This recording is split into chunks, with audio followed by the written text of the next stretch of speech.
Hello and welcome to Economy 2.0, brought to you by the Silvio Gesell Foundation and the Henry George School. My name is Josh Sidman. First, a word about our upcoming episodes. On Tuesday, September 16th at 1 p.m. Eastern, we'll talk with Guido Preparata. Guido is an Italian-American economist who lives in Umbria, Italy. He's a very diverse, outside-the-box thinker who has a PhD in political economy from USC and a master's in criminology from Cambridge University. He taught political economy at the University of Washington and was a Fulbright scholar studying Middle Eastern international relations at the University of Amman in Jordan. Guido was one of the first of the current generation of scholars to write on the subject of Silvio Gesell, including a controversial paper in which he accused Keynes of plagiarizing Gesell's work. And then on Tuesday, October 7th at 1 o'clock, we'll be joined by Nicolas Franke. Nicolas is a Belgian economist who explores the intersections of ecology, economy, and society, and how money can become a tool for resilience and transition. Actively involved in cooperatives, he advocates for participatory democracy and collective intelligence as drivers of transformation. Nicolas is the founder of the Monetary Diversity Network, an organization dedicated to promoting alternative monetary systems and models. As a reminder, Economy 2.0 is meant to be a conversation, not just between me and our invited guest, but also including the live audience joining us on Zoom. These meetings are open to the public. You can read about upcoming episodes and sign up to join us live on the Henry George School website at hgsss.org. Anyone in the audience is welcome to join the conversation at any time. To do so, please use the raise hand button, which can be found under the React tab on your Zoom toolbar. And so everyone is aware, these sessions are recorded and will be shared on the YouTube channels of both the Silvio Gesell Foundation and the Henry George School. Also, we would greatly appreciate your support with growing the show. Please like, subscribe, and share our videos. And if you'd like to make a donation, you can do so at silviogesell.com/donate. We'll put a link in the description of the YouTube video. All right, let me bring in today's guest.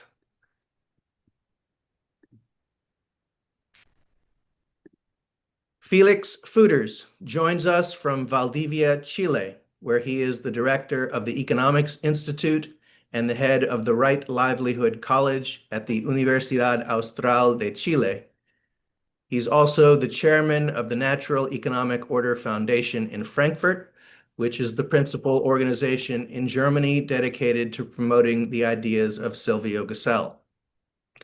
Felix speaks and writes in at least 3 different languages, including German, Spanish, and English, and is the author of many books and articles. His most recent book is entitled How to Fulfill the UN Sustainability Goals, Rethinking the Role... Hang on a second. Got some noise going on. Okay. His book, How to Fulfill the UN Sustainability Goals, Rethinking the Role and Concept of Money in the Light of Sustainability, in which he argues that our flawed form of money is the primary cause of our unsustainable pursuit of growth, and that a sustainable future is not possible without a complete overhaul of our monetary system along the lines proposed by Silvio Gesell. I first made contact with Felix about 4 or 5 years ago. As I've spoken about before, I became aware of Silvio Gesell in 2007 and spent more than a decade trying to find anyone in the field of academic economics who could help me understand why Gesell's ideas aren't more widely known. His ideas made complete sense to me, but I couldn't reconcile that with the fact that almost no one knew about him. It didn't seem possible that his analysis could be correct, but that so few people knew of his existence. For many years, I assumed that there must be some flaw in his analysis that I wasn't seeing, and I wanted to find someone who could point the flaw out to me. I found a few mainstream economists who discussed Cassell, such as Greg Mankiw, Willem Bouter, and Miles Kimball, but none of them went into much depth in terms of analyzing and evaluating Cassell's ideas. I was stumped by this situation for many years, and then in the year 2020, I got in touch with Felix. Felix was the first credentialed academic economist I found who had engaged with Cassell's work in depth. Fortunately, he was also very generous with his time, and we began a correspondence which has blossomed into a fruitful collaboration on a variety of projects that continues until today. So Felix, hopefully my fire alarm will stop going off momentarily. Welcome to Economy 2.0. Maybe you could start us off by telling us about your background and professional history. In particular, how and why you found your way to the ideas of Silvio Gesell. You've mentioned to me before that you became aware of Gesell in the same, hang on one second. Let's wait until this stops. All right.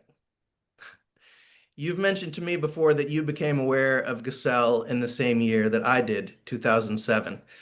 So what were you working on prior to then, and how has learning about Gesell's ideas informed your work since then? Well, in 2007, I had just finished my PhD and I was looking for what I'm going to do next, working in some business um, or working in a university. And I had a friend who's a plumber, and he talked about me about Gesell. I haven't didn't hear of Gesell before. And I couldn't really understand the problem inherent in money. He told me there's a problem in money and it's the interest rate. And I said, as an economist, why should it make a difference if I rent a machine or rent money? And he said, I don't know really to explain it, but there's a difference. But you're an economist, you should know. And then I started to think about it. And actually, I had passed through a very difficult time some years ago in 2001, 2002, when I was very sick and no doctor, no physician could help me. And finally, I had the understanding that if a young person is ill, that is because something unnatural in his environment, something in his lifestyle has to be wrong. And I was checking my life and I thought everything's fine. But then I found, well, the only unnatural thing I had it was my teeth. I had gold fillings, and then I started to Google about that. Didn't find a lot, but I thought to myself, it's not really natural to have gold fillings. Many people have them, they don't, doesn't matter them to them, but that doesn't mean that it is healthy. So I took the decision to change my gold inlays with ceramic ones, um, and could regain my health. So I came to the idea that anything that deviates from nature could be unhealthy. And then I understood that our monetary system is completely unnatural. Even Aristotle had already talked about that, and he found our monetary system to be unnatural. Then I found other authors like Frederick Soddy, who is a Nobel Prize winner in chemistry, but then wrote 3 books on the role of money. And in these 3 books, he talks about how unnatural is our monetary system. And this is why um, this is how I connected. Well, I got really interested in this money thing. I thought, yes, our monetary system is unnatural. The thing that money reproduces by itself with interest. This is really unnatural. So it cannot be healthy. So then this gives me the incentive to investigate more in it. I read a lots of books, I read theories, and well, I started to philosophize myself on it, write down my first ideas. These were my first articles. And then in 2003, the book you mentioned, How to Fulfill the UN Sustainability Goals, Rethinking the Role and Concept of Money in the Light of Sustainability. Because I'm convinced that we cannot have real, we cannot achieve real sustainability without changing our monetary system. And many other problems of our economies, especially inequality, unemployment and inflation and financial crisis, they're also all connected to our unnatural financial system. Yeah, so why don't we start there? I I am familiar with your analysis of money as it relates to sustainability. I'm familiar with your book, but this is an aspect of Gassel's analysis that, as far as I know, Gassel never spoke about himself. I don't. I guess that sustainability was simply not a high priority at the time that he was thinking and writing, and so he didn't, perhaps he didn't consider, or perhaps he didn't view as important the connection between the monetary system and what you refer to as the growth imperative. So for the benefit of our audience, I believe you have a brief presentation outlining how you view the monetary system as being at the root of our unnatural and unsustainable pursuit of growth. Can you go into that for us? Yes, of course. I will try to share my slides. I hope this works. Can you Yep, see it? we can. So if we change our monetary system, then I believe we can truly achieve what we could call a fair economy, a fair economy. If we take a look at any newspaper in any country, two major problems frequently are addressed. This is income inequality and the increasing destruction of our natural environment. In 2015, more than 190 world leaders committed to 17 sustainability goals. And here too, all but one goals are either linked to the unsustainability in stricto sensu or to inequality, which is generally accepted as an indirect obstacle to sustainability. And many conferences and high-level meetings have been held Felix, since. hang on one second. I think there's a problem with the screen share. Um, and I think that was my fault. I think I had not given you permission to share. Can you reshare now? Yeah, of course. So did you not see the slides? I saw it, but I don't think that anyone else in the audience did. So let's see. Is the audience now able to see Felix's screen share? I can see it, Josh. You can see it. Okay. Yeah. All right. Sorry for that. Go ahead. I cannot. You can't. All right. Let's see. Um, Josh, if you make Felix co-host, that might help out. all right. Let's try that.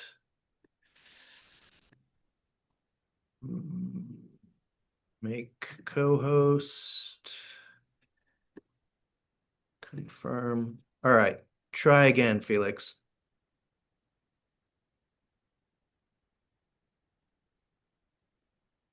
You see it now? All right. Good to go. So everyone can see my slides. Yes. Joe, do you see it? Okay. If Joe sees it, I'm assuming everybody would see it. Well, Good. so many conferences and high-level meetings have been held since then, and one of the major topics regularly is how to finance these goals. However, it is not only more money that is required, but a different kind of money. And also unemployment, inflation are connected to the design of our monetary system, which can be seen as the most important and at the same time least recognized reason for market failure. Money can be described as the blood of our economy. Blood needs to circulate, otherwise the body gets ill. And similar to the blood circulation in the human body, also the economy gets ill if money does not circulate well.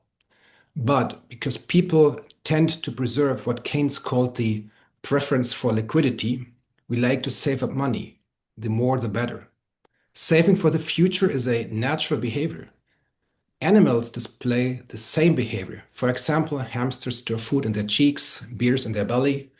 However, in nature, it is only possible to hoard goods in a very limited degree, since real goods perish, and any excessive hoarding would, in time, result in the loss of the hoarded goods. This means nature keeps our natural instinct to hoard in check, but our money, as it is designed today, makes it possible to hoard any surplus almost without limit. And our instinctual impulse to hoard is perverted by the fact that our money does not perish and therefore has a special monopolistic-like position compared to real perishable goods, which creates a strong incentive to produce more than is actually needed. But the unnatural design of our money does not only give a powerful incentive to produce more than is needed for immediate consumption, it even obliges us to do so. And here again, the root cause is the unnatural storability of money. Money stored under the mattress does not circulate well and therefore cannot function as a medium to facilitate the exchange of goods and services. The reason why we do not hoard our money under the mattress, but bring it to a bank, which then lends it out and cause it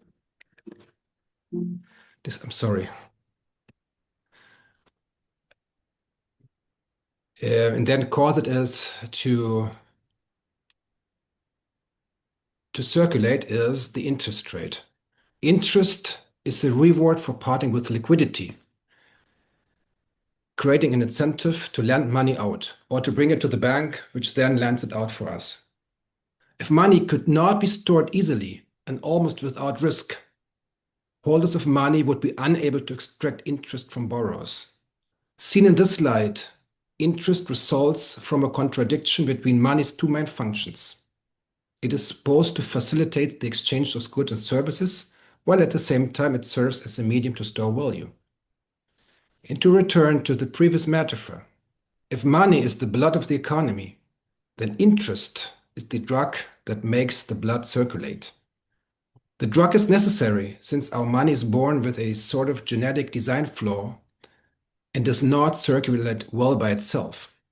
And as with any drug that is applied for a prolonged period, interest causes significant negative side effects for the health of our economies and people living within, as well as for our natural environment. To understand this, we need to recall the following effect of interest and compound interest. Interest makes deposits and thus the money supply, defined as cash plus deposits, grow. But the money supply does not grow in a linear fashion, but rather according to an exponential function. And this is because any amount deposited in an interest-bearing bank account will have doubled after a certain period.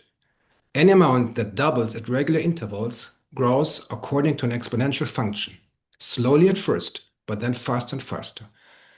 And even at low interest rates, compound interest grows exponentially, because eventually the original amount will have doubled too. In the case of a lower interest rate, the flat part of the exponential growth curve is longer, like here the black curve, but at some point the curve will steepen and eventually become almost vertical too. A good way to visualize this effect is the so-called Joseph's penny. If Joseph had bequeathed just 1 cent to his adoptive son Jesus, and if it had been invested at 5% annual interest rate, what would be the value of the bank account today? The answer is 589 billions, not USD or euros, but planet's Earth of pure fine gold. Since there's no interest without debt, money is the counterpart of debt. The money supply and total debt of an economy must grow in a likewise manner. To recall the words of Frederick Soddy, money is a credit-debt relation from which none can effectually escape. The figure here depicts the money supply and total public debt from the US economy. But we can recognize that not only do the money supply and debt grow in tandem, but also that they grow according to an exponential function.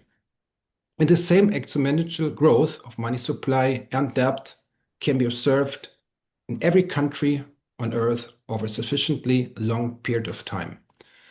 And actually, the US dollar is really eloquent here. In each dollar bill, we find this sentence: "This note is legal tender for all debts, public and private." Seems like it is not to buy cars or food, it's to pay debts. Fortunately, not all currencies are so eloquent. We can also now understand why we always see at least some inflation. Meanwhile, the system has not yet crashed. One can intuitively grasp that an exponentially growing money supply must generate inflation, since total production of an economy cannot, in the long run, keep pace with the exponential growth of money supply. And if the amount of money in circulation increases, but the quantity of goods and services remains unchanged, each monetary unit must decline in terms of purchasing power. And this dynamic was described as far back as John Bodine and David Hume and was formalized into a more modern theory by Irving Fisher. And having now understood the fact that the interest rates exert on money supply and total debt, we can now understand the need for constant economic growth in the real economy. It is not only greed that makes us produce more. We are obliged to do so. And there are 4 reasons that contribute to this growth imperative. A steady increase of the total debt means that we all, households, governments, companies, are ever more indebted, and this is the reason why we must continually do more just to remain the status quo. And even a business with no debt is not immune from the growth imperative. This is because governments are forced to pass on increased debt burdens to citizens and companies in form of higher taxes. In fact, in most countries, it is the public sector which is the biggest customer of the banking industry. Workers require salary increases because of inflation, which, as explained, ultimately results from the growing money supply.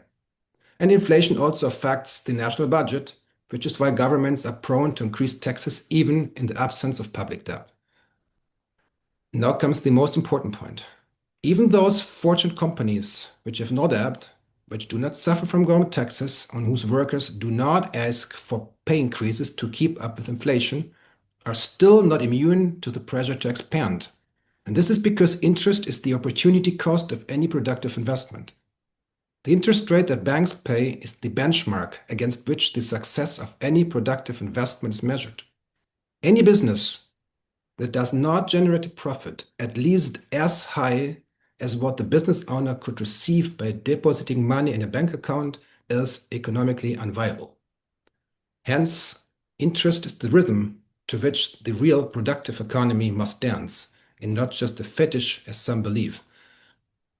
So on one hand, interest creates a requirement to grow, but on the other, it helps make that growth possible.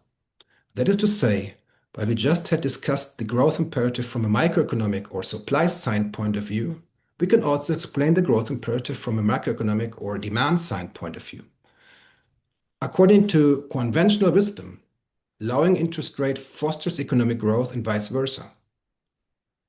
However, only in the very first moment, lowering interest rates can foster economic growth, while increasing interest rates can slow it down.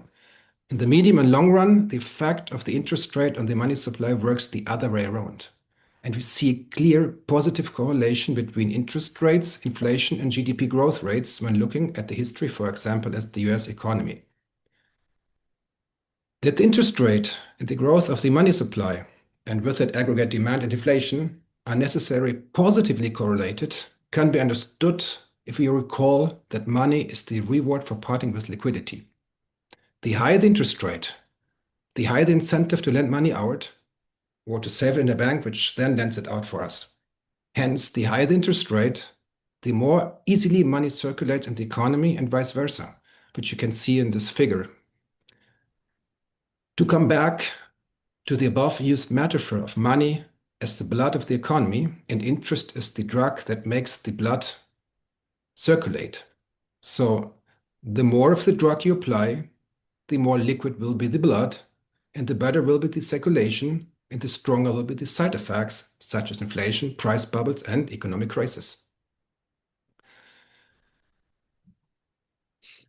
Since economic growth, I mean real GDP growth, means that this year we produce more than the year before, and since the laws of thermodynamics tell us that we cannot produce something out of nothing, a steady GDP growth rate in the long run must end up in increased use of natural resources. And even if we manage to be more efficient and produce the same product or service with less input, it will never be possible to produce a product or service with no input at all. This is why steady economic growth in the long run must cause an increase of the use of natural resources and energy. And even renewable resources will end up overexploited, since if we keep on growing economically, at some point the extraction rate will be higher than the reproduction rate of the resource. And now we can also understand the unemployment problem. If a company is unable to grow, it will typically try to reduce costs in order to maintain the profit at least as high as its opportunity costs, that is to say, the interest rate. Human labor is usually the most significant category of costs, which is why there is a constant pressure to either grow or to replace humans by machines, that is to say, to improve productivity. This is the reason why we see this empirically proven, but nevertheless not well understood dichotomy everywhere, that either the economy grows or unemployment increases. Well, and if the machine gets old, it has to look for a new job too. We can also now understand why our current financial system is a powerful driver behind income inequality, probably the most important driver. As said above, money supply and debt grow in a likewise manner. This means that while on the one side we find ever more monetary units on bank accounts, on the other side, ever more people are ever more indebted. And we can visualize this drawing money supply and debt on the same graph. In this figure here, using data from the US, we can see that monetary assets mirror total debt. And this is no surprise, since, as I just had outlined, there's no interest paying without debt. The gap between the upper and the lower point of this graph is the exponentially growing inequality. The same gap can be observed in any other country if the observed time period is only long enough.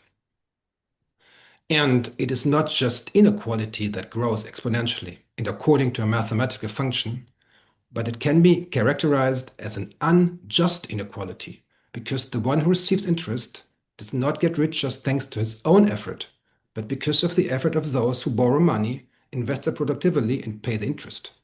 This is because money does not work, even though banks might use this metaphor to incentivize clients to invest with them. Nor does it have offspring, as already Aristotle sarcastically had pointed out. It might be that we have honestly gained our money with our own hard work. But if this money is deposited in a bank account and then starts to yield interest, this is only possible because someone else takes a loan and manages with his or her productive investment to pay the interest. Since, as mentioned, there's no interest without debt. Hence, interest can be seen as the right to earn someone else's effort, as Sylvia Gesell called it. So we can see there's one cause that explains inflation and price bubbles, growing debtedness, economic crisis, unemployment, the obligation to grow, the destruction of the natural environment connected herewith, and the widening gap between the rich and the poor. So what can we do? How can we make money flow without interest being necessary as a reward for parting with liquidity? And this is the question that occurred to German-Argentine merchant Sylvia Gesell 100 years ago. As a solution, he proposed a form of natural money. It is natural money, since it does not, as our current form of money does, deviate from nature. Conventional money deviates from nature due to its unnatural or artificial storability. Gesell's natural money, on the contrary, perishes just as real goods do. And to achieve this, tax stamps must be placed on the money bills at set intervals, for example, every 3 months, in order for the bill to be officially accepted. The tax stamps are not supposed to be very expensive, just 1 or 2% of the value of each bill. This hoarding fee, although it is not high, provides a powerful incentive to either spend money, invest it productively, or lend it out. But unlike our current money, this money will not be lent out for interest. Instead, the money owner can be grateful to the borrower, since the borrower promises to pay back the bill with the corresponding stamps are fixed. In other words, since the money perishes in the same manner as real goods do, it cannot be hoarded indefinitely and thus circulates without the necessity for interest as a reward for parting with liquidity. And such money would lose its special position compared to real goods, and money holders could no longer blackmail those in need of money and pressed interest, as Gesell called it, or to exploit the scarcity value of capital, as John Maynard Keynes put it in some smoother words, discussing Gesell's proposal. And this interest-free currency would serve solely as a means to facilitate the exchange of goods and services and not to store wealth. Irving Fisher, the same Irving Fisher which taught us the quantity theory of inflation, considered himself a modest apostle of Sylvie Gesell and even wrote a book copying the idea of Gesell, which he called stem strip. Unfortunately, today, students of economics do not have knowledge of this. Also, Keynes, in his main book, The General Theory, he discusses the idea of Sylvie Gesell and says that the future will learn more from the spirit of Gesell than from that of Marx. Unfortunately, he was not right in that. And today everyone knows Marx, but almost no one knows Gesell. And at the famous Bretton Woods conference, where the International Monetary Fund and the World Bank were installed, Keynes proposed an international currency, which he called banker, and which would have applied the idea of Sylvie Gesell. Unfortunately, he was not able to get this pushed through. And we have many successful experiments of such natural money. Probably the most successful one is in Wörgl and in Schwanenkirchen in Austria and in Germany. And those cities came out of the Great Depression in the 1930s, applying Sylvie Gesell's natural money. Actually, the bill we see here is the bill which circulated in Wörgl for 2 years. And it was so successful in getting the city out of the Great Depression that many other cities started to copy it. And we found it even in other countries, in Liechtenstein, Switzerland, France, Spain, and even in the US, we had 13 cities which had such natural money experiments. And there was even a bill in the Congress to change the US dollar to a natural money. But at the end, it did not have the majority in Congress. So today, of course, we can think of modern alternatives. We don't have to put stamps on bills. We can think of some electronic banknotes or cash cards, prepaid cash cards, which according to some algorithm apply the according fee. Or even we can think of a negative interest policy by central banks. A negative interest is nothing else as a holding fee. And this idea has been discussed also in working papers by the International Monetary Fund, making expressly citing expressively Sylvie Gesell here. In my last book, which you mentioned, Josh, how to fulfill the UN sustainability goals, I also discuss 17 different alternatives. But to summarize, only those concepts can be seen as true alternatives if they come close to the idea of Gesell. That is, to implement some sort of incentive to not hoard, but to make money circulate so that it can serve as the blood of the economy. The proposed monetary reform should be accompanied by a land reform, as also proposed by Sylvie Gesell and actually for him Henry George and John Stuart Mill. This is because land is not subject to decay and has similar superiority over other real goods as money does in our present economic system. A monetary reform, as suggested by Gesell, without corresponding land reform would lead to people investing in land as a store of value, and after some time, most of the land would end up at the hands of a few, just as today the largest share of our financial assets is held by a relatively small percentage of the population. Here you can see an overview over these three systems: socialism, capitalism, and Gesell's natural economic order. While socialism and capitalism use this current form of money, the unnatural money, they distinguish among each other because in socialism, production factors are in the public hand, and capitalism, production factors are held in private hands. In the natural economic order proposed by Gesell, we have natural money, and also regarding natural resources, land and other natural resources, they are in public hand, while private property exists for man-made goods. So private property for man-made goods, but not for natural resources, land and other natural resources. We could now connect the proposed reform with classical macroeconomics and development planning. We can finally reach so-called perfect competition if we abolish the most important but least recognized reason for market failure, which is the unnatural design of our money. This means we, of course, have to fight courageously monopolies, collusion, unfair competition, and other market failures regarding natural resources. But the most important thing is that we base this on a firm rock, on natural money. And the proposed financial system would abolish the growth imperative. But on the other hand, it would not avert economic growth either if it was necessary for people to develop, here understanding development in the sense of the human scale development approach by Manfred Max Neef et al. In 1991. And according to this concept, the better people can manage to satisfy their fundamental human needs, the more developed is a country or region. Here we see this famous matrix of 9 fundamental human needs in 4 dimensions. And in each cell, we put the satisfier we can find in each country or in each region. And the more satisfier we find, the more people are satisfied in their fundamental human needs, the more developed is a region.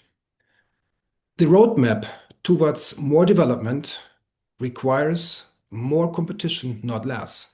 Manfred Max Neef used to say that he was strongly influenced by Schumacher's opus, Small is Beautiful. Perfect competition is just that. Many small and medium-sized companies competing with each other to best satisfy consumer needs. The best way to fight gigantism, another word that Max Neef used a lot, is to get as close as possible to perfect competition. And perfect competition is finally possible to reach if we reform our monetary system. While today the biggest share of economic growth translates into increasing inequality, in only a relatively small share, if any, promotes development in the sense of promoting the satisfaction of fundamental human needs. But we can argue that with the Gesellian natural money, near 100% of economic growth could translate into development, that is to say, into the development in terms of improving the satisfaction of fundamental human needs. Given that the government also successfully enforces competition law, so that also classic market imperfection and monopolistic rents that could derive hereof can be avoided. The driver of economic growth would then solely be the satisfaction of human needs. If by further growth we were not able to improve the satisfaction of human needs, then we would simply not grow anymore, but without that this economic stagnation would increase, as is the case today, unemployment. So as an overall conclusion, it can be stated that if we aspire an economy that promotes the satisfaction of fundamental human needs, that is a development at human scale, if we want an economy that serves people and not vice versa, and in which gaining money is not an end in itself, if we want a true social ecological transformation that attacks the illness from its root and doesn't just address the symptoms, then we have to reform our money first. This would then provide the basis to establish a truly free market economy. Let us call it a market economy without capitalism, or fair economy. Let me end with some final reflections. Gesell's proposal represents a solution, or at least mitigation, to virtually all the big challenges we face today, especially ever-increasing income inequality and unsustainability of our activities. This, of course, does not mean that a financial system with characteristics like those proposed by Gesell would automatically make all vices disappear. But today, the vices are fostered. It does not mean that any destruction of ecosystems would disappear, but today the destruction is encouraged. In any event, what can be affirmed with complete assurance is that without a reform of our financial system, a sustainable future will not be possible. Thank you. All right. Thank you, Felix. Could you end your, yeah, good. So I would say that we are living in a golden age of the awareness of the need for monetary reform.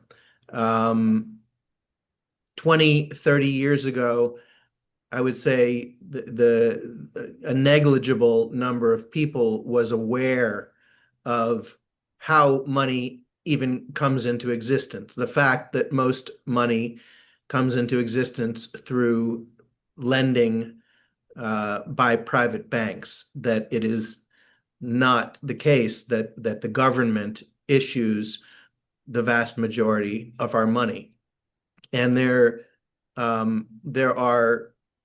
a whole constellation of groups that are arising to address that topic. And this, as you know, this series is a co-production of the Silvio Gesell Foundation and the Henry George School. And Henry George is an advocate of the greenback model of money, which is that money should be issued directly by the government. So my question for you is, to what extent do you believe in making common cause with organizations that embrace that aspect of the critique of the monetary status quo, but do not accept Gesell's analysis of the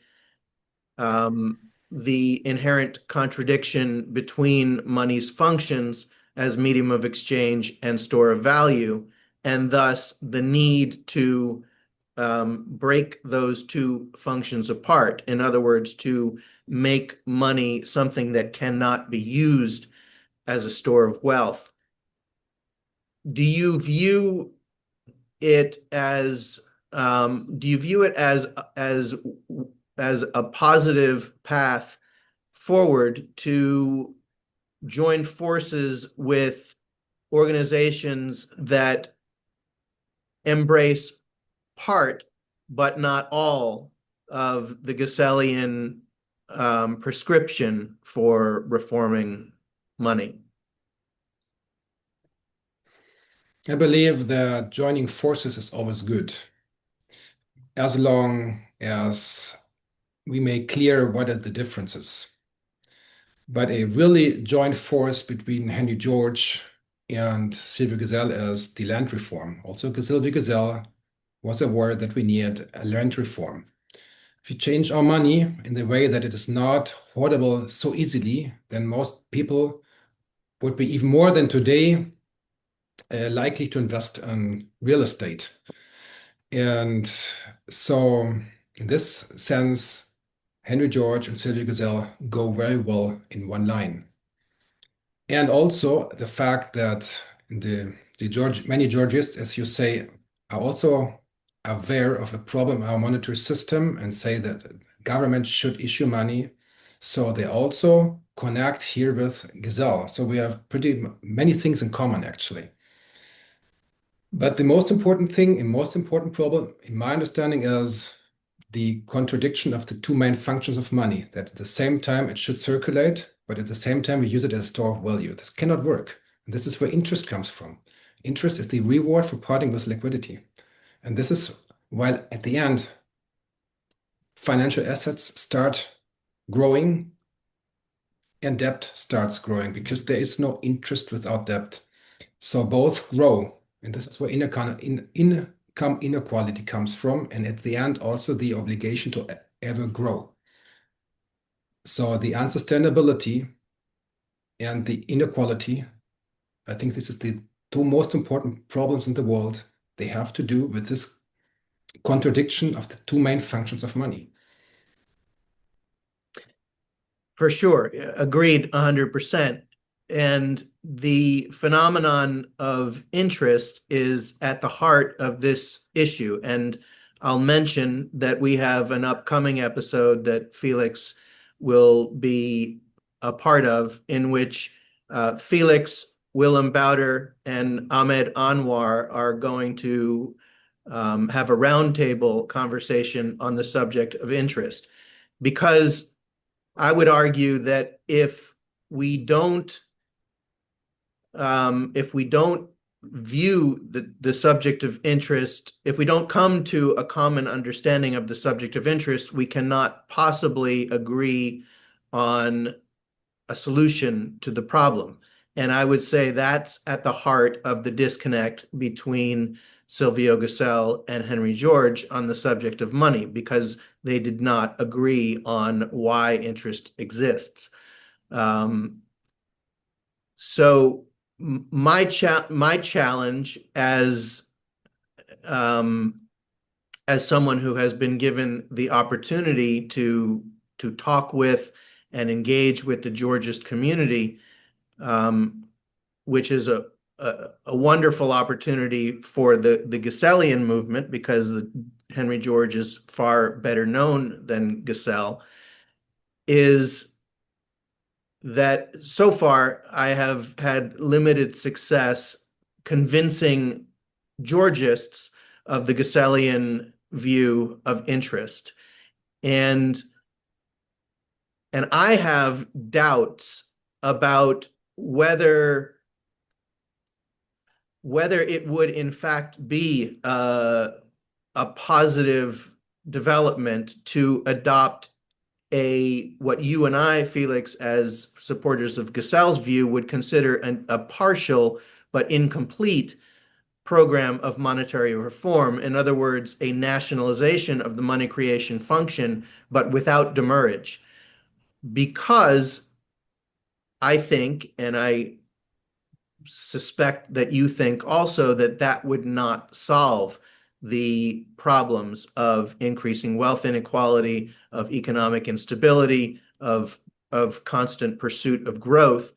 And if we were to somehow prevail in that partial, in let's say the Greenback model, the nationalization of money creation, but without demurrage, and it left the problems that we have been discussing in place, would it not discredit the cause of monetary reform? And if that's the case, does that not argue for a sort of all or nothing approach to the subject?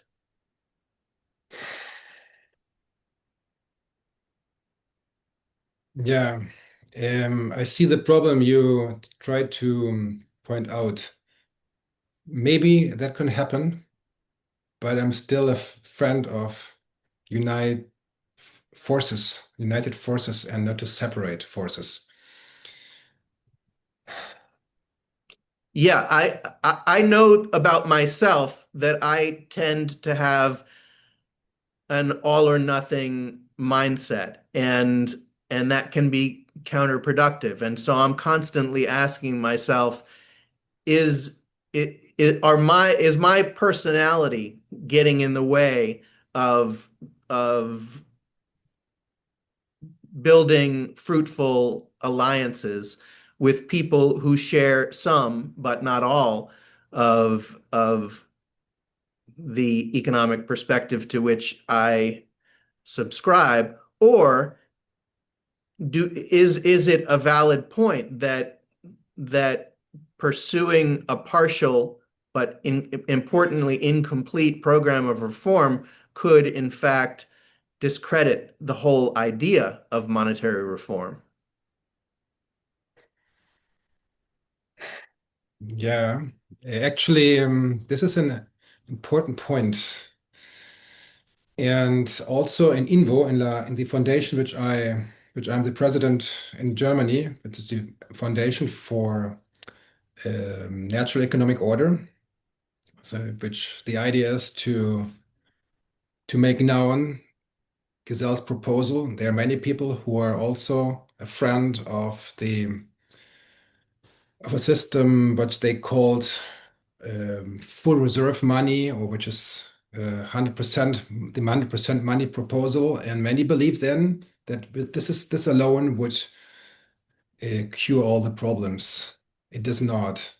But fortunately, most of us in the foundation have this, I think, so clear that we need a different kind of money, not just a money which is 100% produced by the public hand, not by private banks.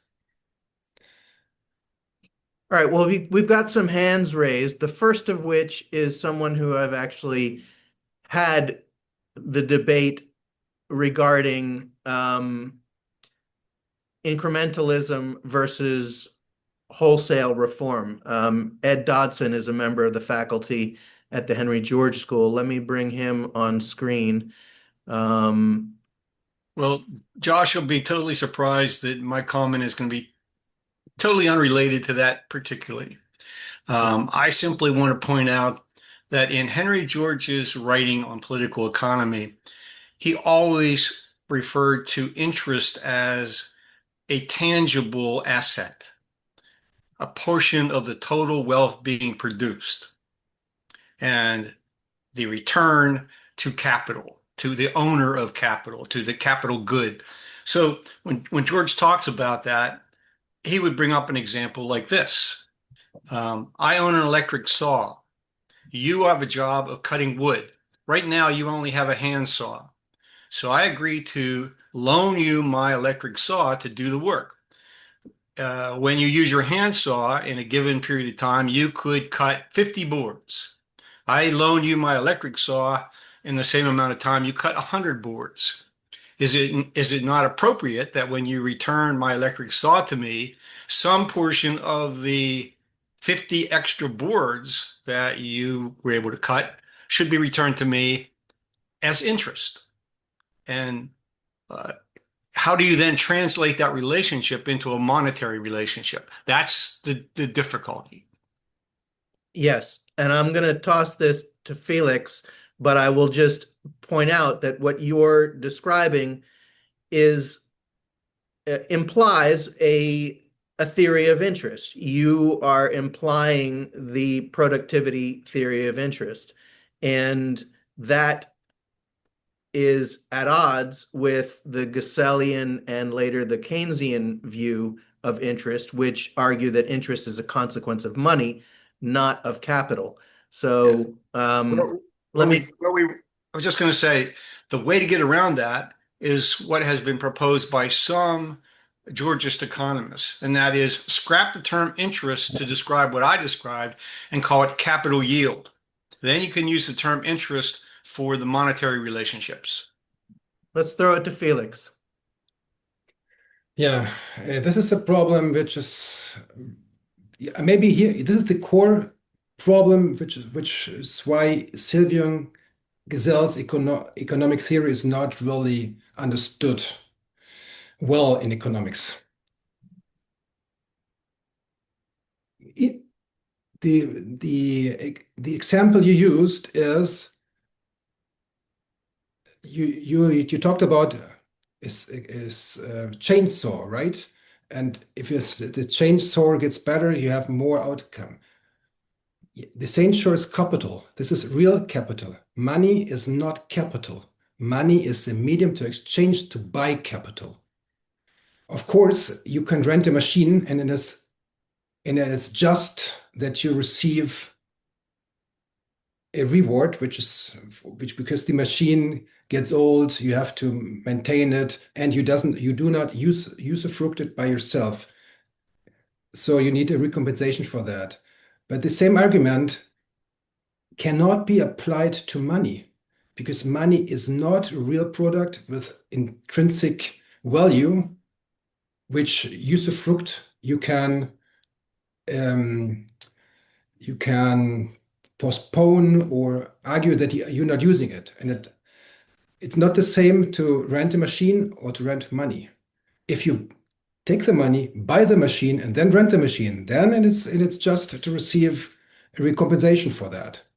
It is not just to receive a compensation for a machine which you have not bought yet. Again, money is not capital. Money is a medium from which you can exchange capital or human workforce. Felix, I think another important part of the answer to Ed's question has to do with the way in which money limits the creation of capital. Ed's question sort of implies the notion of a fixed capital stock, whereas Gesell's analysis tells us that the quantity of capital, which of course is an input to determining the price of capital, is artificially constrained as a result of our form of money. And I don't think that you can answer Ed's point without drawing out the logic of how money impedes the natural process of capital formation. In other words, what you're saying, Josh, is the element that is not in my scenario is that money has been required in order to produce the equipment, the capital goods that we're making use of, whether it's a hand saw, whether it's electric saw, and everything else that's involved in the production process in our modern world absolutely requires the use of money. That is true, but that's not the key point that I was driving at. What I was driving at is because of the fact that money, as Felix put it, is an opportunity cost that must be exceeded in order to fund capital creation. That puts a limit on the production of capital. And Gesell's perspective is that that is an artificial phenomenon caused by the existence of interest, and that if interest were not part of the equation, that more resources would go into the creation of more capital, which would drive down the return on capital. And so you made an important distinction, which is should we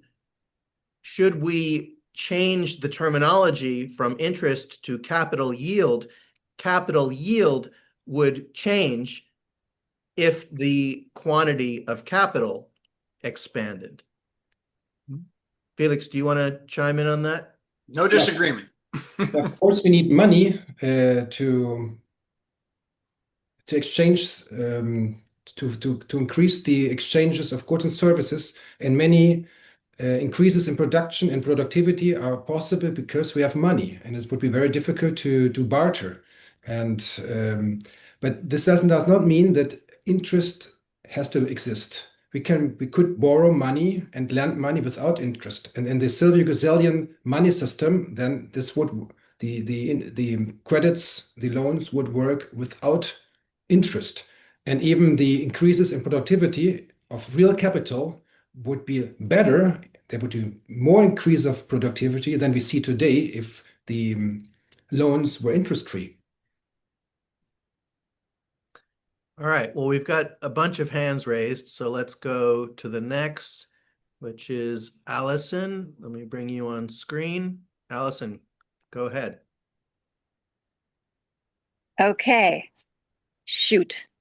I have too much to ask. One is, thank you, Felix, for your presentation. And is the PowerPoint available to us? Because I get to substitute for our economics class tomorrow and teach about heterodox economics. I have a free free platform. So my big mission has been to bring this into earlier and earlier education because it's a fundamental shift in paradigm, right? And so that's the first one. Felix, is there a way that that you can share your Of course, PowerPoint yes. presentation? Yes. I'm happy to share my slides, of course. Thank you, Felix. Thank you so much. And what I'm glad you brought up Max Neef. And one of the ways that I've approached teaching both the the natural order column that you have is also what as I see it, as understand. Yes. So that's how I've approached teaching. It's a kind of a biomimicry, perhaps, like approach to that.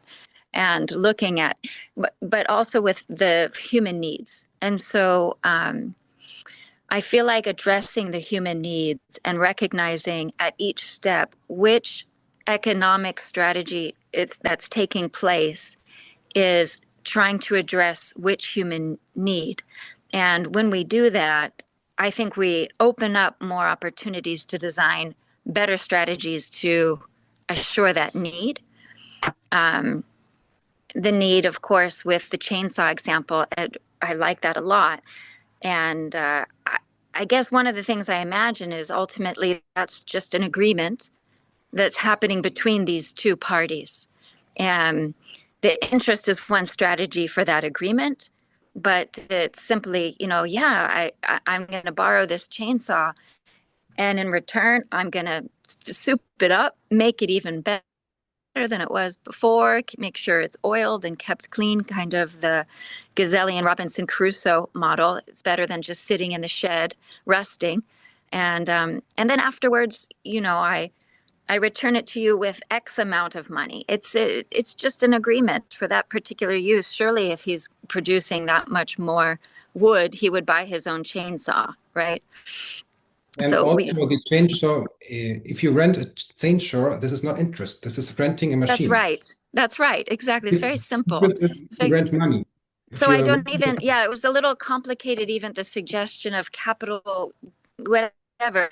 Just it's an agreement that we're making, we're renting it. And it's a very salient point. The most important point is this money being infrastructure.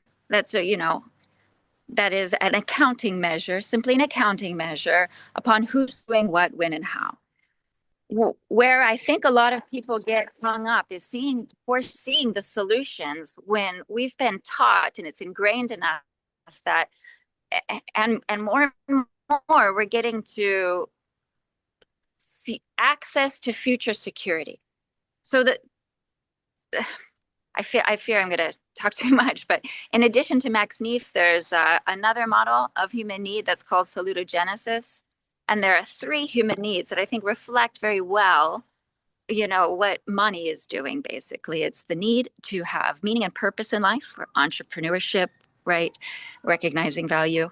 There's the need to have manageable life. I get to meet my needs every day. That is the fluidity and liquidity of money. And the need to have some future security. And of course, that's the store of value. And those are the 3 basic fundamental needs. We don't go into all of the other stuff, right? That's the core to us.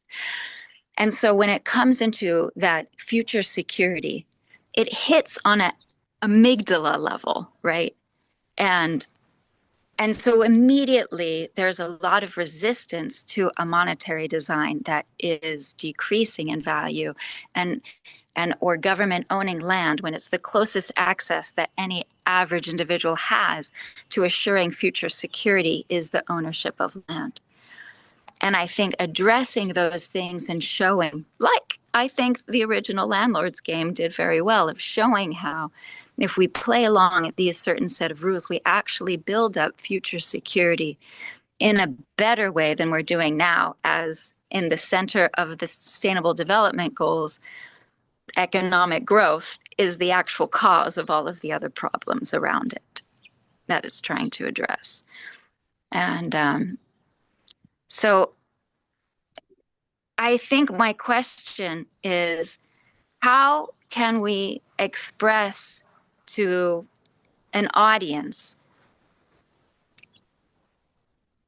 a future security model of money for those who can no longer work, and retirement. So I kind of see that the Gazelian model is like a modern monetary theory, perhaps, where, we finance people who are good for their promises, who are making a promise or a commitment, and we finance them, and that's the banking part, and give them what is that accounting measure that circulates, and it continues to go back. So even if it's demurrage, it's pulling back into the general fund, so to speak. And as our capacity grows, that amount to be able to lend out and finance grows. So we don't really have to put money aside at all. We just need to be able to have access to that liquidity. And that makes sense to me until someone's not able to work anymore, right? And all of those other things, and how to finance with the natural economic order some of those social needs that, healthcare and all kinds of things. Yeah, I'll take it. I'll stop there. Thank you. Yeah, you're addressing a problem that I hear a lot. How can we finance our retirement in the Gazelian system? Well, the answer is exactly in the same way as today. You can have money in a bank, and in a Gazelian system, if you have money in a bank and say to the bank, take my money for 5 years, lend it to someone else, then you would not have this hoarding fee applied. Money would then not lose. You can also save money in a bank and Gazelian system as today. You will not receive interest, but you would not need interest because inflation wouldn't exist. And also, as today, you can invest somewhere. You can buy stocks. You can buy land in this. Well, and it depends how we do the Gazelian system, but I'm also not a fan to really. I'm not really sure if we really should do this thing with the that land is completely state-owned. If it's not, you can buy land, you can buy stocks, whatever. Well, and even if we do the complete natural economic order where land is stately owned and you just rent the land, but even then you can invest in your house because your house will be, even in the Galilean system, will keep your house, and the people who live there, and if they die, their offspring has the right to keep on this land. Yes, you would have to pay a rent, but today we have to pay taxes, and there wouldn't be more than the taxes we have to pay on our real estate.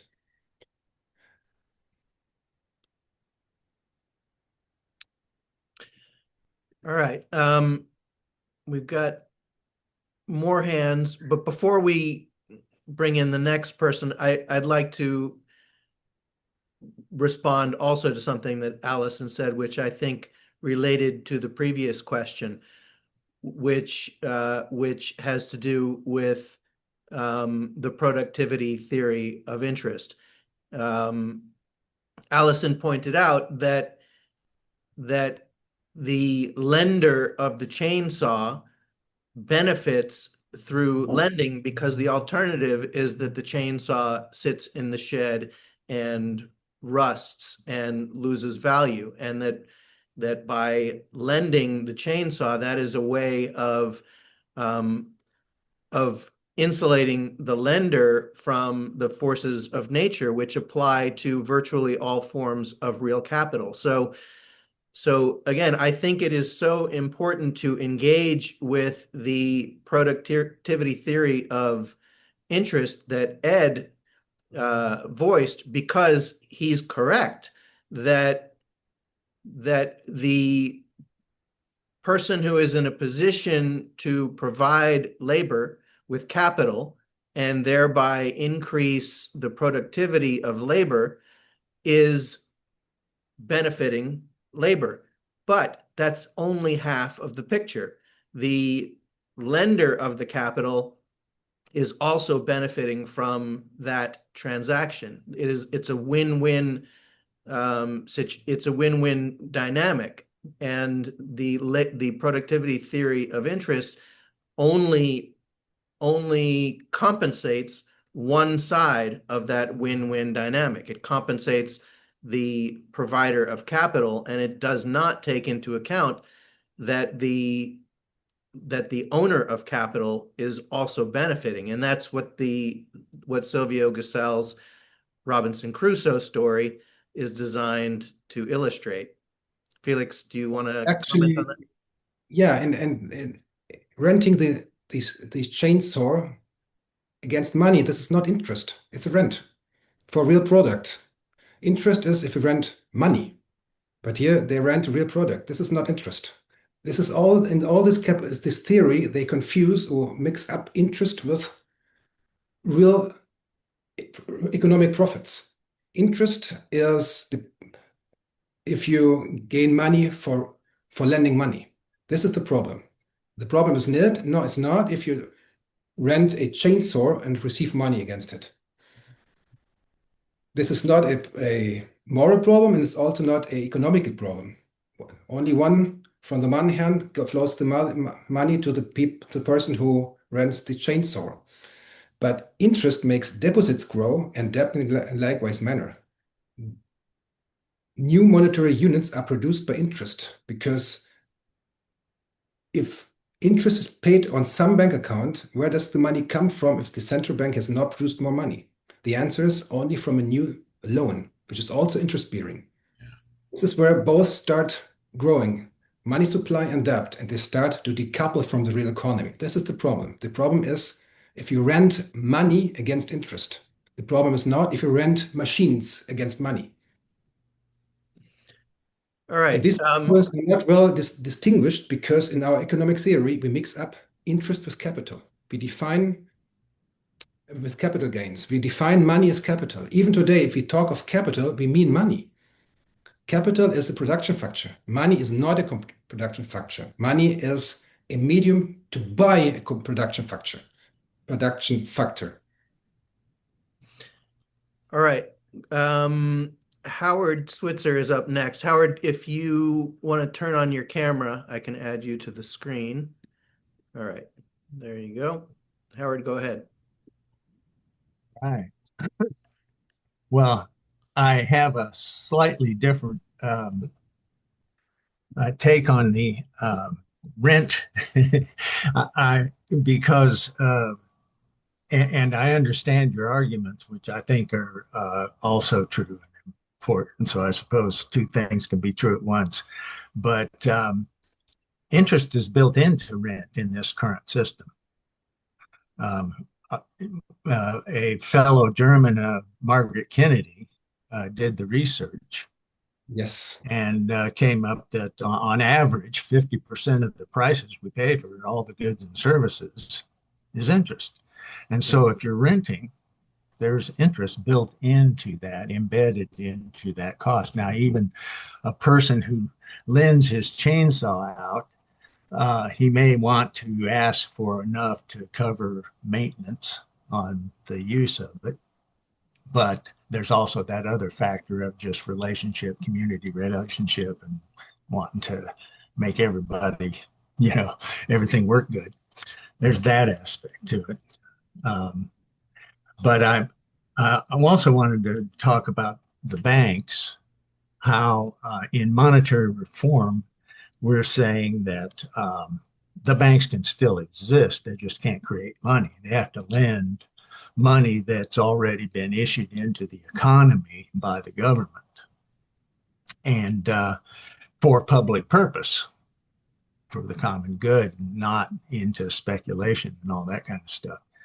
And so that is a vast improvement over what we have now.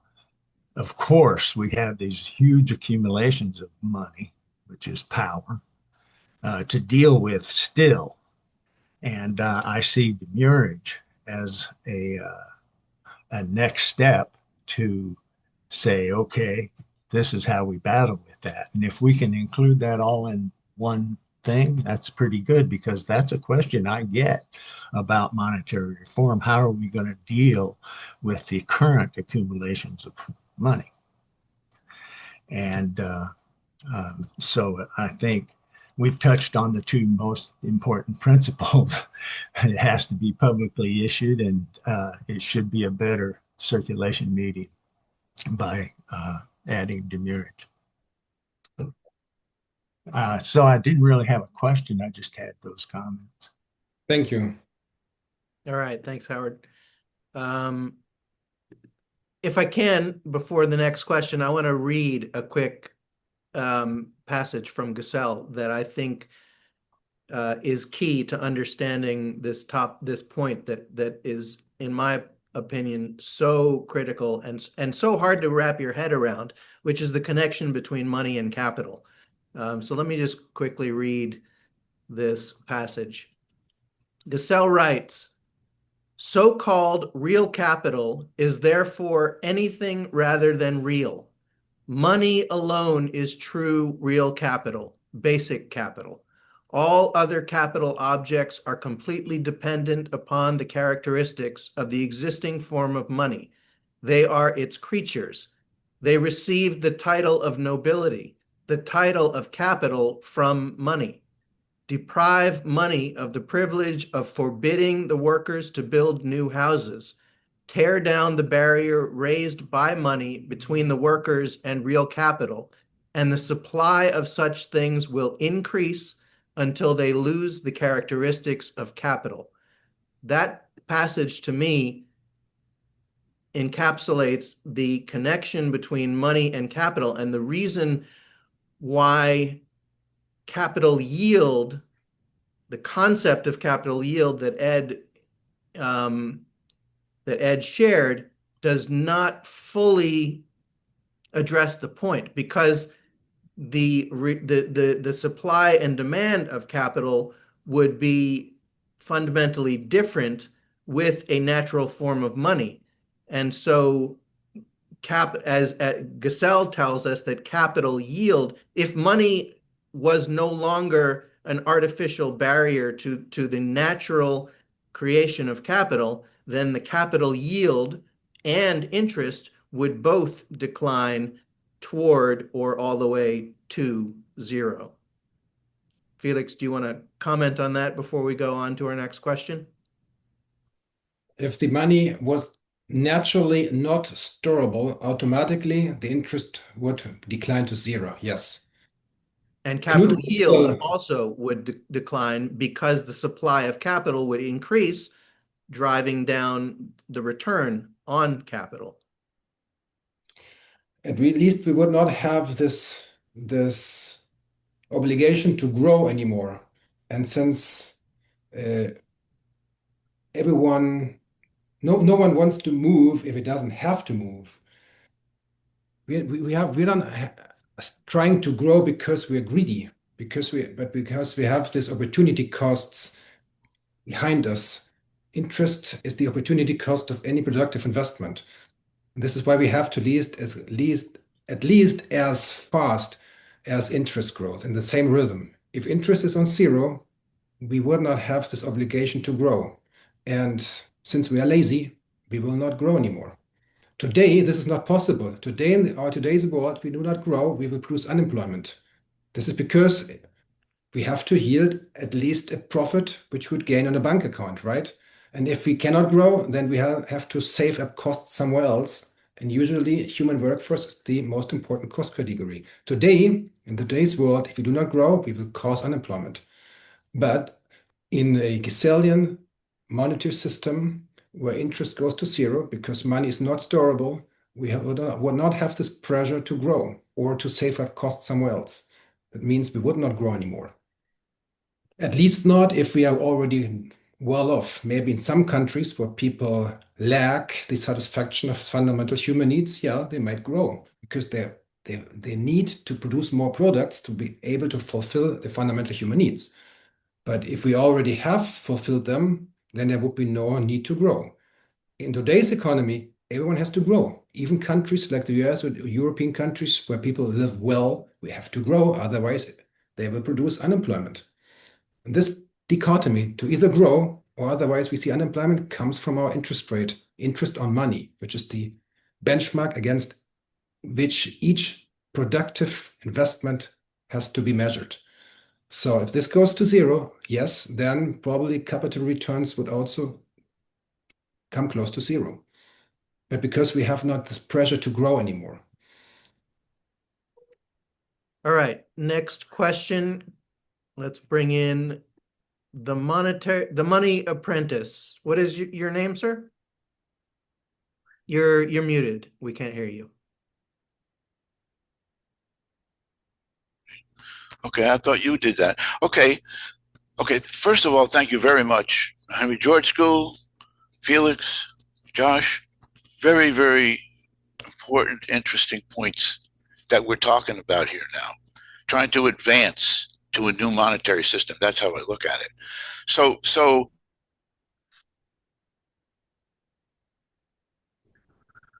but there's one thing that I feel like is not being said, and I want to say, and I want the other aspect of government issue money.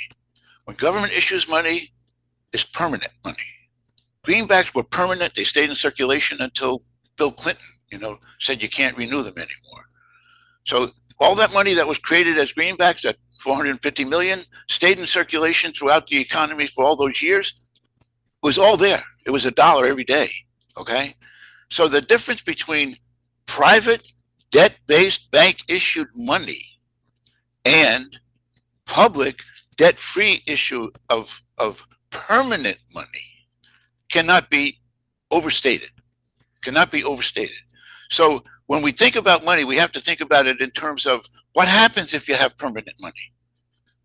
Well, if people don't realize that the fact that when you have private debt-based money, all the money in circulation is constantly generating an interest burden onto the population, okay, onto the civilians that are using the money system users. And that can go a long ways to replace that with debt-free money, like as the monetary reformers are advocating through the Kucinich bill now, the bill of Kucinich and the American Monetary Institute. It's issued all the money that becomes permanent. All the money that's circulating, that's going to be circulating in the economy, it becomes permanent. Okay, you don't have the money that's paid off, that's destroying the money supply, be renewed. It doesn't have to be renewed. It never has to be renewed. This is an important factor. So as we go to making 21st century solutions to the money problem, and my respect for Gesell is magnified, as much as it can be, but still he was dealing with real paper currency. And because he was dealing with paper currency, we were doing the demurrage aspects of it correctly. But if you remove the need to have interest on money being issued, then you take a huge burden that we're all talking about, and it's the one that causes the inequality. It's the one that causes I'm not going to say the inflation, but it's the one that causes the unemployment. Because as we use today's money system, which you remember what they called it, the elastic money system, the one that increases and decreases by demand. Imagine that you wanted to have a monetary system, the means of exchange for the economy, be something that's going to increase and decrease. No, you want the money system to be permanent. You can have credit that increases and decreases, but if you take money out of the economy by destroying it when you pay back a loan, no, then that has to have new money that's issued with more debt, and the money, the multiplier of the interest, the curve of the interest accelerates. So we won't have that. And I just think that that's an important concept that we need to keep in mind with regard to it.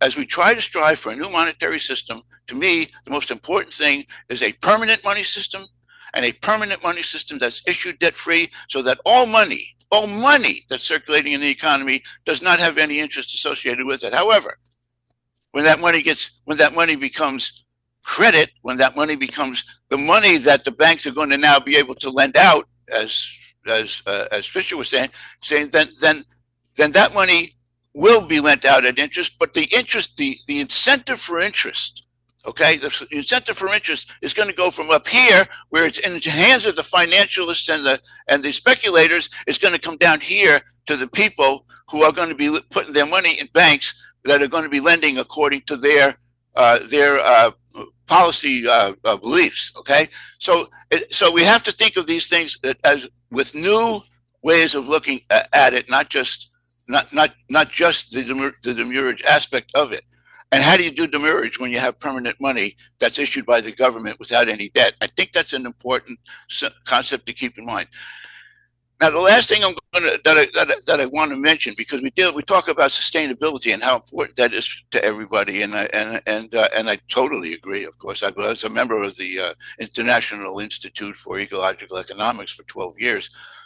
And there, Sadi's work is just kind of like, you know, the real gold of that system. So how do we do that?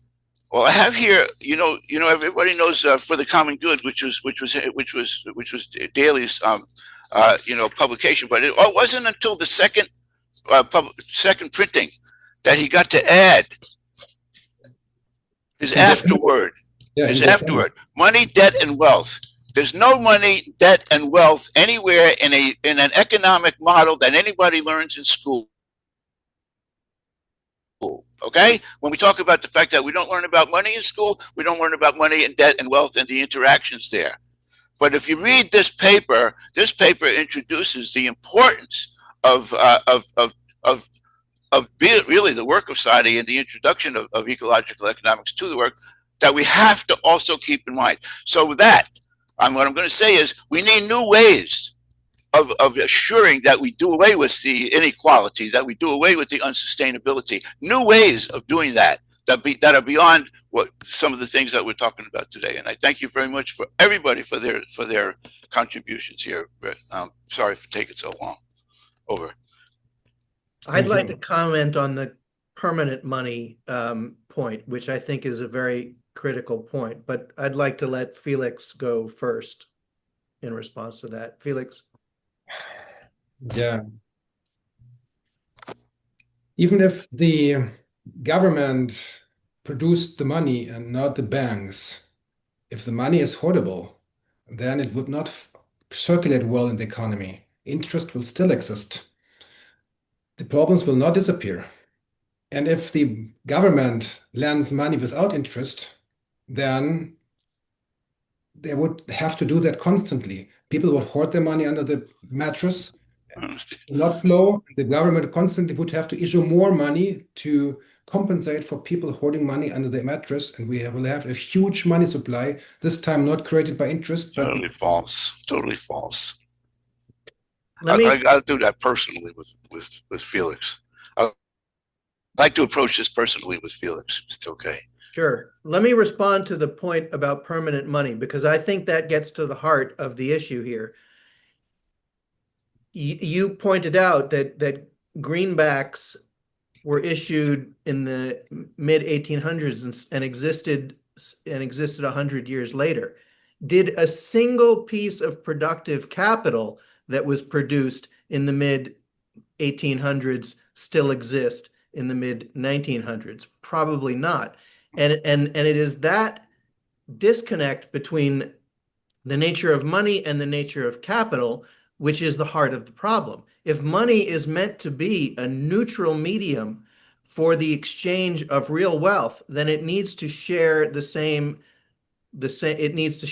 physical properties as the wealth that it is used to exchange. And permanent money cannot function as a neutral medium for the exchange of capital, which is not permanent. Capital by its physical nature is not permanent. So permanent money, according to Gusell's view, can never function as a neutral medium of exchange. Anyway, we've got a... Wait, I don't understand. Didn't it serve for 150 years as a permanent means of exchange? Yes, but with okay, so then how could you say that?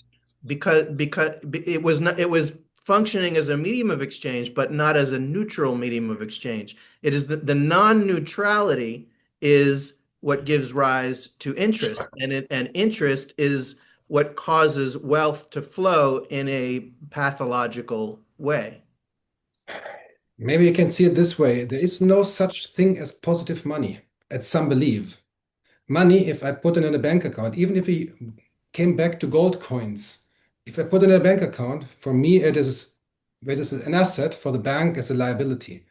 Money is always the counterpart of debt. This is not possible to avoid. Also, if the government produces money in the central bank, it's in the counterpart of debt.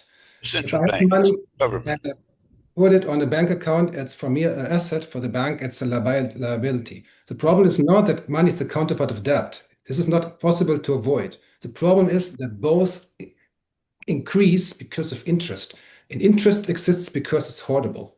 I've discussed this in detail in this book. The whole book is about this. I recommend it to read this. The whole book is about this topic. What's I money? agree. I agree with the point that you were making about you need a new money system to solve the sustainability problems, and especially climate change. Okay, but there has to be. To me, I'll be honest with you. If it's not debt-free money, it's not going to be able to do any of that. Over, and that's over. I'm probably sorry. Yeah, the point is that there is no money which is not debt. If I have a coin, then this is an asset, right? Wait a second. Were greenbacks debt? Yes, Yes. Oh, who said yes? Allison. Allison. They were debts. They were debts to whom? The soldiers, the families, they were the way to pay for the Civil War. It was the government. Money is what you use. Money is what you use to replace debt. Okay, so rather than have the banks lend the money to the government pay interest on the money, and then either lend it or pay it to the soldiers, the government issued the money without debt, paid it to the soldiers, and that money continued to circulate without debt for 150 years. Without interest. Without interest. I mean, without interest. Without interest. I agree. And I love the greenbacks, and I worked on public banking for a long time. And I think that's a wonderful way to go.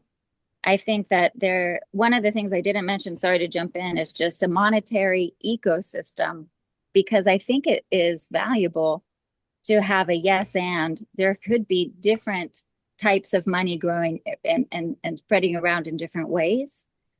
But I think that the goal is to have the money come back to its source and issue more money as needed. And that's a way to balance the quantity of contracts, which I'm going to say contracts instead of money because it's confusing on what money is.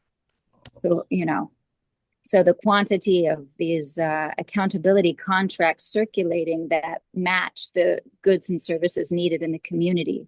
And so there's parity there. And when it's not matching, because it's circulating forever, and it's harder to keep track of how much is out there, and we could have inflation and deflation. So I just think there's yes and lots of different ways to kind of look at it. But I agree with Felix and Josh. Yeah, I want to move on to the next question. I'd like to just acknowledge what a complex subject we're all grappling with is, and we're not going to resolve it today. This is a subject that I think all four of us and everyone else who is participating in this conversation has probably been struggling with for years or decades. And this is precisely why I thought that the subject of interest would be a great topic for a roundtable where we bring together experts who have different views. Because if we don't, in my view, if we don't come together on the topic of interest, why interest exists, then we will never agree on the correct design of money. And it is important to acknowledge that Silvio Gesell and Henry George had different understandings of why interest exists. So it is natural and inevitable that they will not see eye to eye on the correct design of money. The only way that we're ever going to get on the same page about the correct design of money is if we first arrive at a common understanding of the phenomenon of interest. And we're not there yet. it's an enormously complex topic, and I think we just need to hold that complexity and difficulty and accept that it's going to take time for any of us to fully digest it. So having said that, let me bring in the next raised hand. Matthias Klimpel, you've got your hand raised. Yeah, there you go. Let's see. Matthias, welcome. Hello, can you hear me? Yes. Yes, great. Yeah. So I'm a colleague of oh, just a moment, I must open the door for my daughter.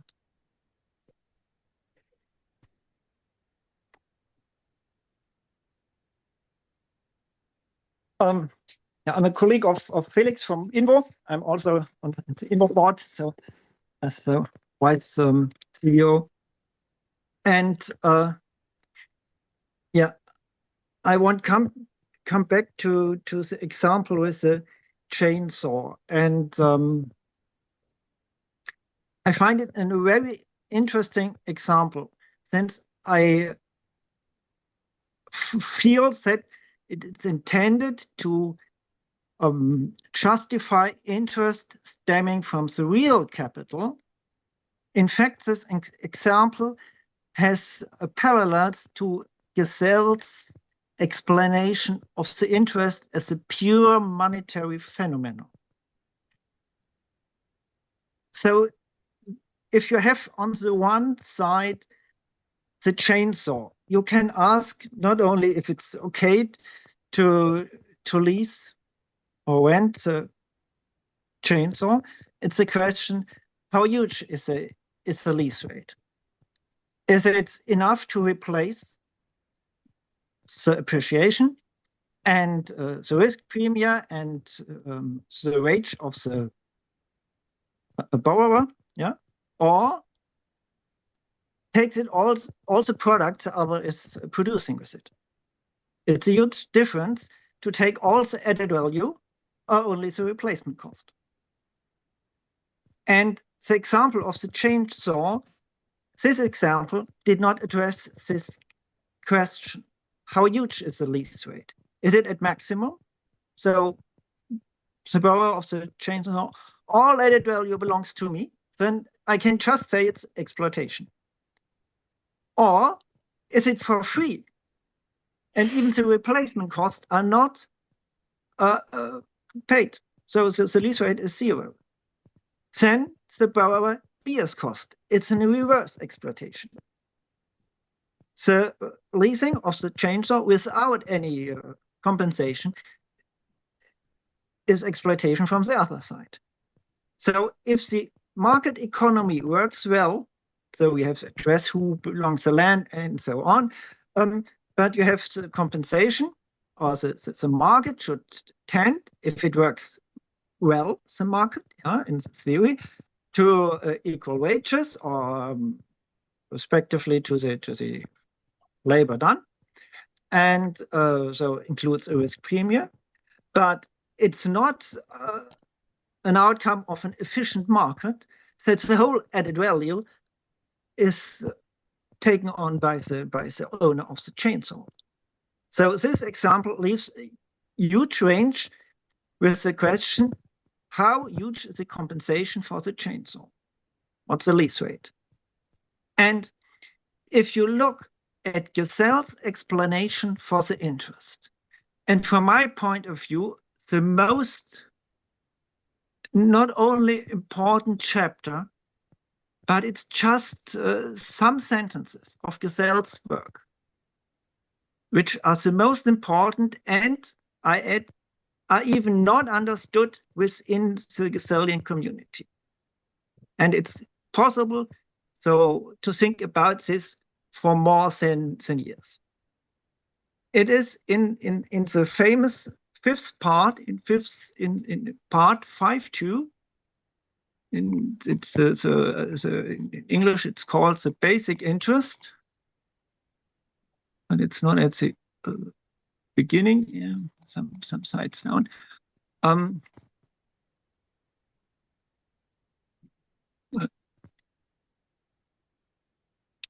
So Gesell writes, there is even at the present day a general opinion that the rise or fall of interest is determined by competition among those who lend money. And here it's an important point. He says, so be clear, the implicit or explicit assumption is there is competition between moneylenders. And Gesell says, this opinion is wrong. There is no such thing as competition between moneylenders.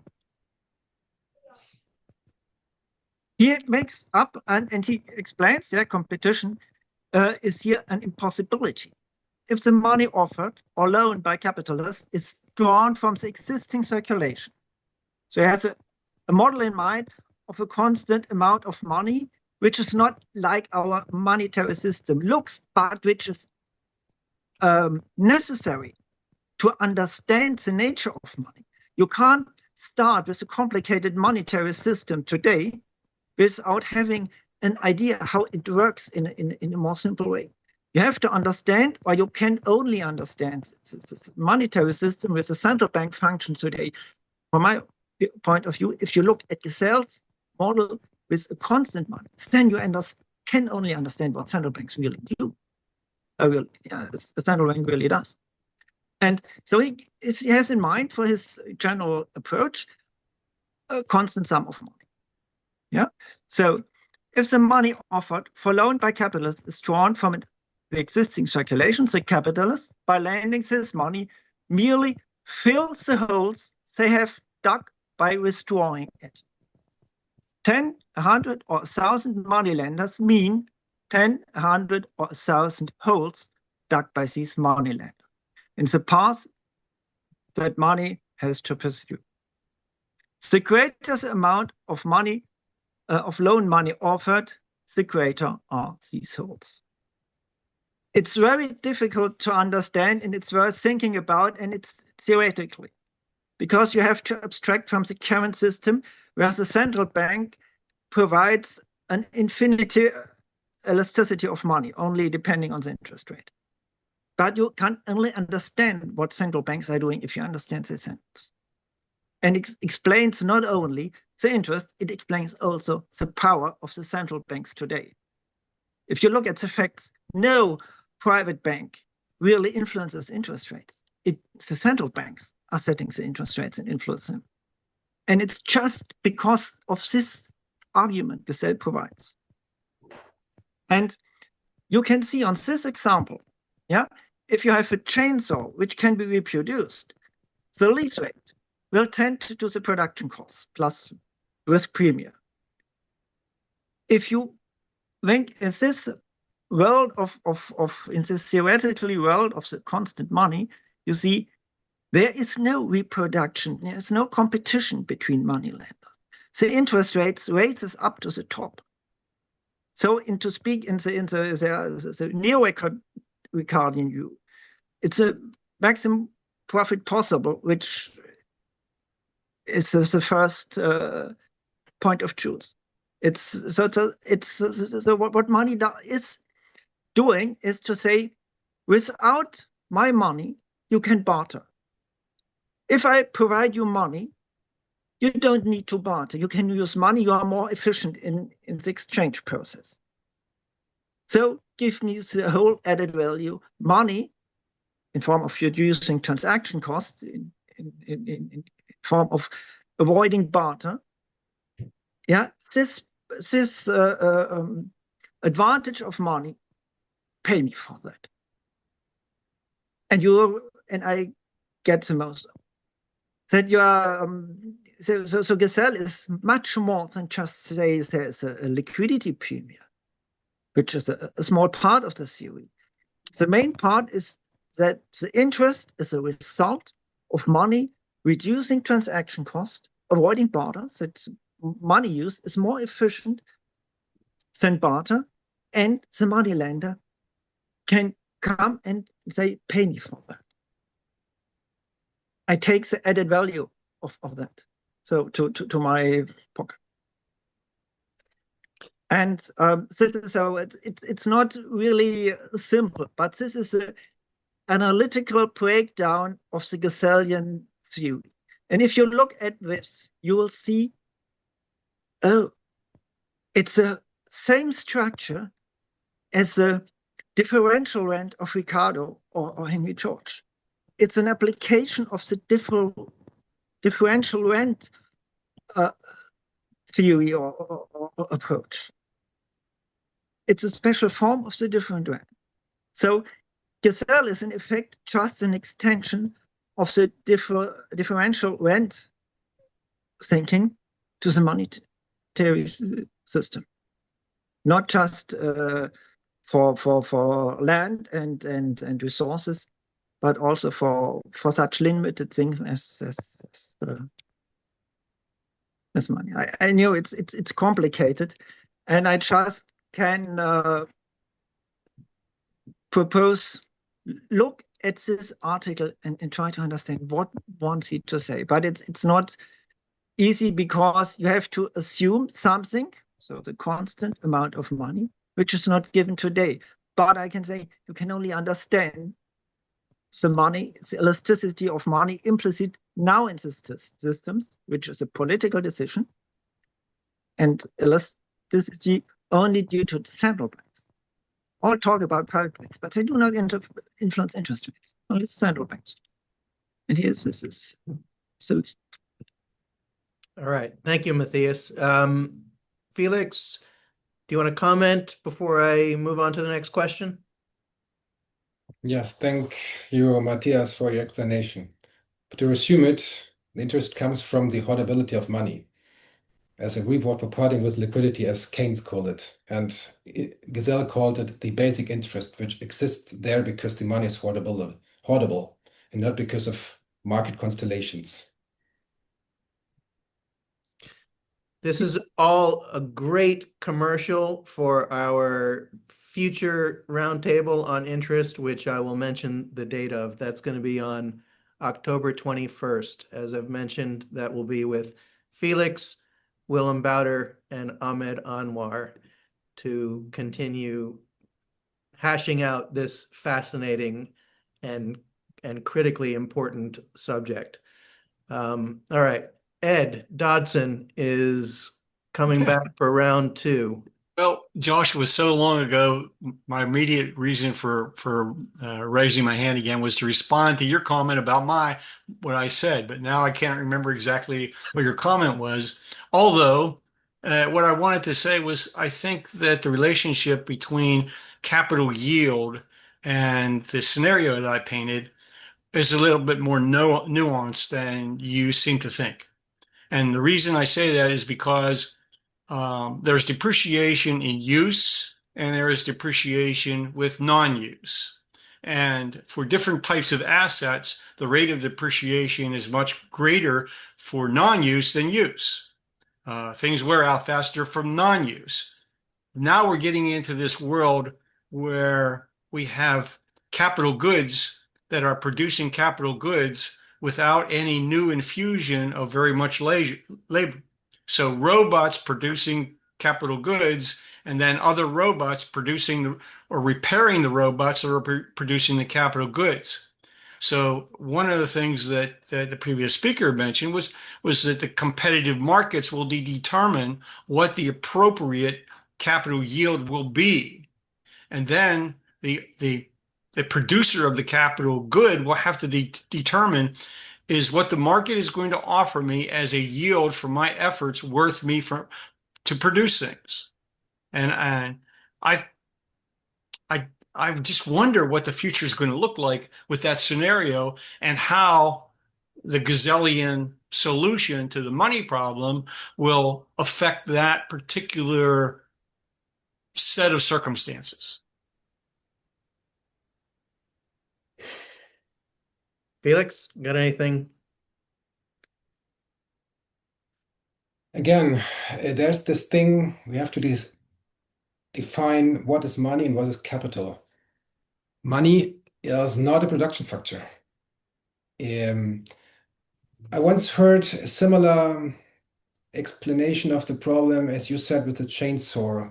Someone said in former times there was a farmer who needed a plow, and there was the soldier who made the plow.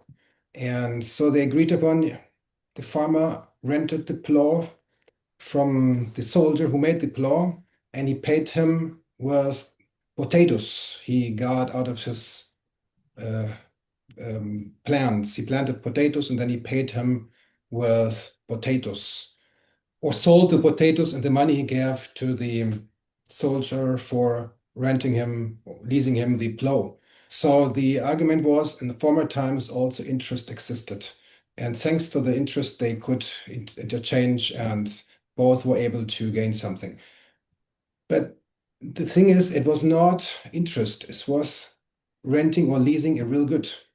In today's world, the thing works the other way around.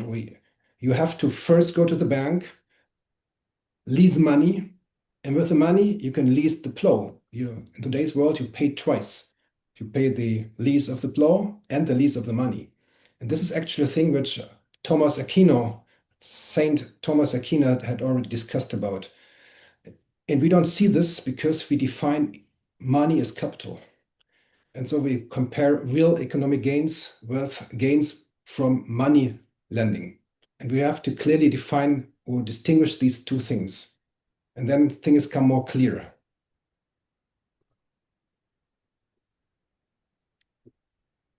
Actually, in this book, I have a whole chapter on this, chapter 9. It's one of the thickest chapters in this book, actually, about the interest theories and if they hold or not.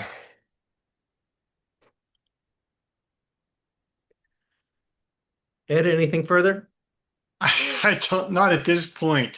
I think if I read or read Felix's book, perhaps I'd be able to come back with some intelligent questions. But I'm just trying to picture what the future of the world will look like, and I'm not yet clear on that aspects of what. I'll add this. I think as a local currency experiment, the merge will work perfectly. Can it work on an extended experiment to a national or international economy? That's, I guess, my question now that needs to be fleshed out. I believe yes. Can I answer? Yeah, I believe that it would. Actually, that would be wonderful. Unfortunately, Virgil was only a small experiment. It would be a lot better to have a whole country. And the future would look lots more prospectful if we had a Silvio-Geselian monetary system in each country, probably. In the current system, if we don't change it, the future doesn't look really good, in my opinion. We see wars coming up, and they have to do not only with crazy politicians, but also with the need to grow and the need to capture resources. So, final question then, are we doomed to collapse before the solutions will actually be even tried? Is our wisdom so flawed that we have to wait until we get to the very bottom before we actually think of good ideas to implement? I don't have a Shaking your head as though you agree with me on that. The crystal ball doesn't work anymore. I throw it away. It doesn't work. But most probably, we will not change the system before it collapses. That's been a common belief on the part of past guests on this show, starting with the very first, which was Steve Keen. He made a very grim prediction in which he said he thought maybe 10% of the human population will survive the catastrophes which are headed our way. Obviously, I hope he's wrong. But I think what this all highlights is that theoretical argumentation is one thing. It's worthwhile, it's interesting, and we can learn from it. But I think it is very limited as well. And at some point, we need to put different models into practice and observe real results, because it could very well be the fact that two people debate a subject and one just happens to be better at debating than the other one. That doesn't mean that that person's views are the right ones. You know, the dynamics of debate are very complex too, and ultimately economics is about real people, real matter, real goods and services, and Felix, as you say, fulfilling human needs. And I think that the proof is ultimately in the pudding. You need to see how different models perform in terms of fulfilling human needs, and no amount of theory is going to definitively settle that question. At some point, I think you need to put competing models into motion and see how they perform. Any thoughts on that?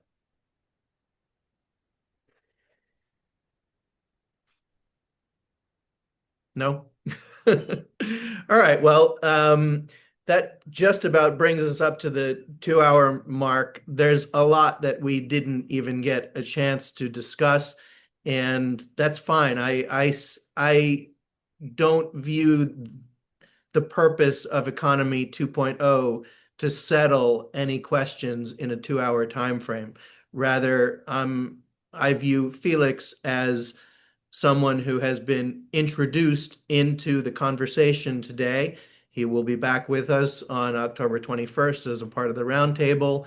He will perhaps be back for future episodes in which we can discuss other aspects of his work, which we didn't have an opportunity to get to today. So Felix, before we end, do you want to tell the audience where they can find you, where they can find your work, how they can connect with you? Yeah, you can find me in Valdivia, in Chile, in the Universidad Austral de Chile, and I can put my email address here in the chat, so you can contact me. I put it here.